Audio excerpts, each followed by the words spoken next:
I started building when I was an employee, and I'd built sort of one or two, but then I got made redundant when that company went bankrupt. There was nothing to do with me. And then I fought like anything, because this was late 80s, but last big recession. So I went around every bank trying to get money, and in the end I got a bank to sort of fund me, and I bought one of the sites off the receivers of that company with some part-built houses. But I've been so busy doing all that and hadn't thought of the consequences of what I was doing. So then I drove onto the site that morning, and by that time it was grown up here because it'd been stood empty for a few months, and there's part-built houses. Somebody had broken into the site office.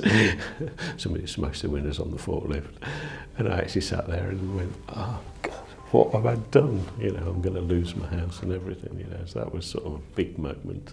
But then I pulled myself together and got out my car and got on with it, and now we're here today, 30 years later.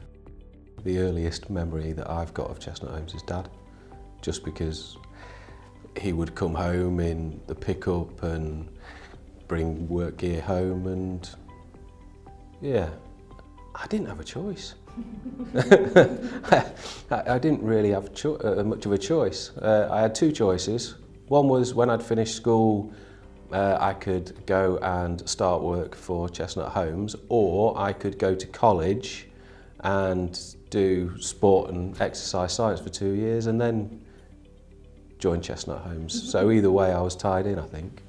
There's very much a choice. He's just trying to be controversial there. So it was never forced on us, although it was very much part of family life. Fortunately, I don't work too closely with either Rob or Dad, so that's probably why I'm still here. Just confirm there was never any pressure. Can you confirm that? I did confirm that there was no pressure. It's all my decision. Rob, I don't think did. There's no pressure on you. You went off and did your sports thingy course. I did. And then said, I don't want to do that. And I said, what do you want to do now? You said, I want a trade. It was. You said, I want a trade. Well, you can come and work Don't for me argue. now. Don't argue. Or you can go to college, do sports for a bit, and then come and work for me. I never said that. I saw you lying monkey. Never.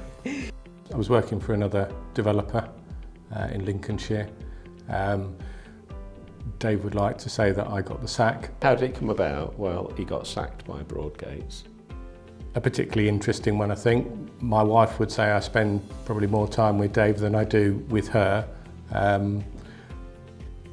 Old equipment, so all the forklifts and the Mazda B2 500 pickup truck that we had and everything else. Yeah, Dad wanted to keep them all and put them in a museum, the Chestnut Homes Museum. And yeah, I may have sold his pride and joy, which was a Manitou forklift. Yeah, no, we had a ceremony for sending it off-site. So once we managed to get it up and running, because it had been buried in a field for 12 years, all overgrown, we stuck a battery on it and it struck up straight away.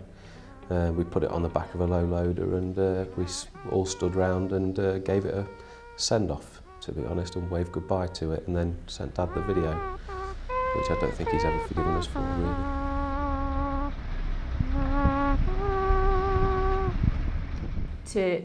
To me, and also I think for Rob as well, it's very much part of our families, if you like. It is an extended family. Who brightens my day up at work? Is anybody into it? Because we all just get on quite well. Everybody socialises a little bit around the office. Everybody has a chat.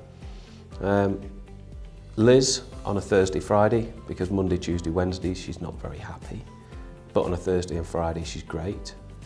Auntie Trish, she used to brighten my day up when she was here. Family. The biggest thing. It's not just coming to work, it's the people who you work with, and they make it more enjoyable.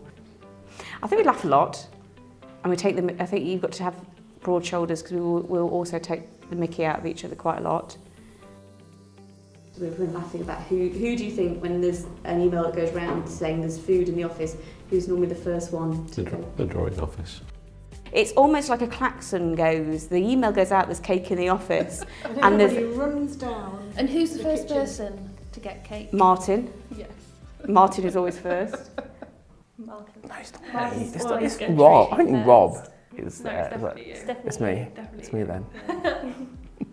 He's very much about looking after people. He likes to be able to look after everyone. So he to me is just, he is the centre, the core of the business. I didn't set out to create anything. I just wanted to work for myself and build nice houses and have a sort of respected business, and that was really what it was. I had no plan as such. Once I got started, it was if I could build a dozen houses a year, you know, and make a really good job.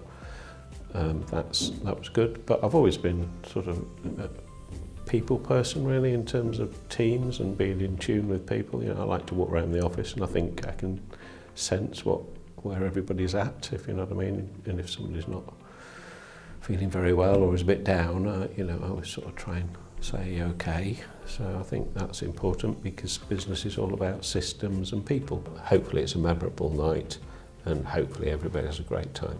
If you want to Yeah. go to Yeah. the bar. Yeah, Rob's coming. I thought you'd I'll be at the bar.